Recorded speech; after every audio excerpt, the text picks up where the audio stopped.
কিয়ামতের আগে ধারাবাহিকভাবে 6টি ঘটনা ঘটবে। হাদিসে একাধিক বর্ণনায় ভিন্ন ভিন্ন ঘটনার বর্ণনা উঠে এসেছে। সবশেষে যে ঘটনাটি ঘটবে তা হবে খুবই ভয়ঙ্কর ব্যাপার। একজন পুরুষের পেছনে 40 অথবা 50 জন নারী আশ্রয় চাইবে। সেই সময় পুরুষের সংখ্যা কমে যেতে থাকবে আর নারীরা সংখ্যা দিক দিয়ে ব্যাপক হারে বাড়তে থাকবে। শুধু এই সম্পর্কে হাদিসে এসেছে, হযরত আবু মুসা রাদিয়াল্লাহু তাআলা আনহু বর্ণনা করেছেন, নবী সাল্লাল্লাহু আলাইহি ওয়াসাল্লাম ইরশাদ করেছেন যে এমন একটা সময় আসবে যখন একজন পুরুষকে দেখতে পাবে তার পেছনে 40 জন নারী অনুসরণ করছে আশ্রয়ের জন্য।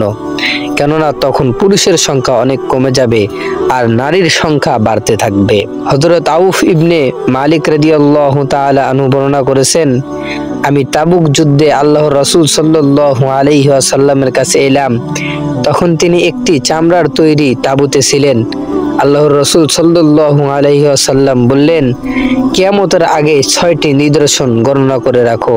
1 নম্বর হলো আমার মৃত্যু, 2য় নম্বর হলো এরপর বাইতুল মুকাদ্দাস বিজয়, 3য় নম্বর হলো এরপর তোমাদের মধ্যে ঘটবে মহামারী বকরির পালের ন্যায়, 4 নম্বর সম্পদের প্রাচুর্য, এমনকি এক ব্যক্তিকে 100 দিনার দেওয়ার পরও সে অসন্তুষ্ট থাকবে।